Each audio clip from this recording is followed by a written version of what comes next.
extra, extra, read all about it. Mary Poppins returns. What's up, guys? Welcome back to the vault. I don't know why I did that. That's a terrible Cockney accent. Anyway, as you probably guessed, this review is for Mary Poppins Returns. Let's just jump straight into it.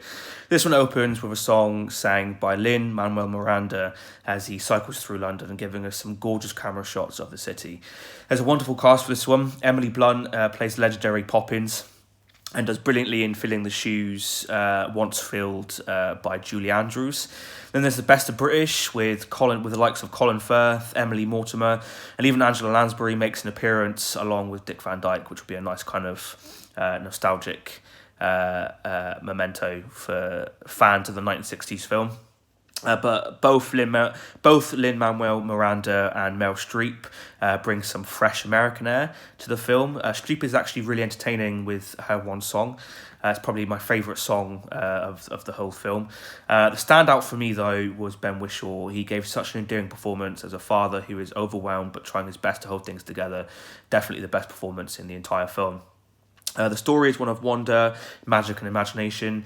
It's a continuation on from the first film. The bank's children are all grown up but facing their own dilemmas, namely the loss of their childhood home. It takes place during the Great Slump.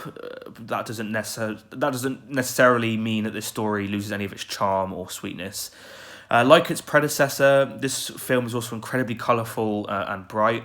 The special effects do not disappoint in the slightest. Each scene is vibrant and really tackles the imagination, whether you're a child or an adult. Whether it's the wonderful underwater bath sequence with glimmering bubbles everywhere, or the smart blend of 2D animation and live action, really well crafted and well done. There's also some wonderful set pieces. Probably the two strongest are two towards the end of the film. One takes place on top of the Houses of Parliament and the other in a lovely green park during spring. We also have to talk about the amazing musical numbers and uplifting score. One musical number that stuck in my mind was one led by Manuel Miranda as he dances around lampposts, joined by a gang of other lamp-lighters, while other people kind of jump off ledges and BMX around the entire scene. The choreography. There we go. Tell it's almost the end of the year. I'm struggling through this one. Of this particular musical number was brilliantly done. The second that springs to mind takes place in the same green park. There isn't much in terms of choreographed dance, but extremely colourful, and the song is really catchy. And lastly, let's talk about the director, Rob Marshall, who's an expert when it comes to directing musicals like this. Not only that, but he has an eye for the visuals, as is apparent with his use of colour and big shots of 1930s London.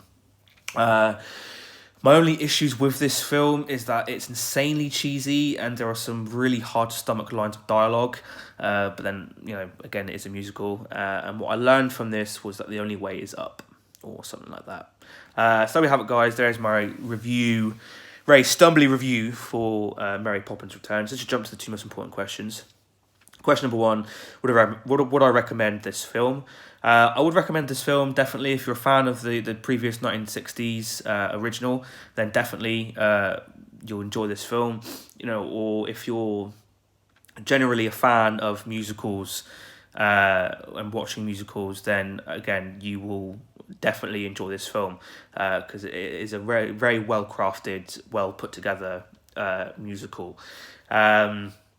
Question number two, does this film belong in the vault? For me personally, I don't think it belongs in the vault. I'm not a huge fan of musicals. I enjoy them when I watch them, but this one for me, I think, was just a bit too long. I think it had one too many musical numbers. But that's not to say, that this film isn't really well put together, with the acting and the special effects and the set pieces, because it is. But for me, it didn't really kind of connect in the same way, I guess, The Greatest Showman did last year. But having said that, there we are. So there's that little poop star. It's gone off with a supercalifragilisticexpialidocious. into wherever that's going to go.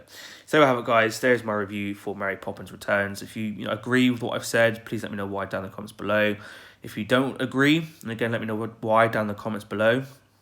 And this is the last review of 2018. Thank you so much to my 25 subscribers for sticking with me, over this last year.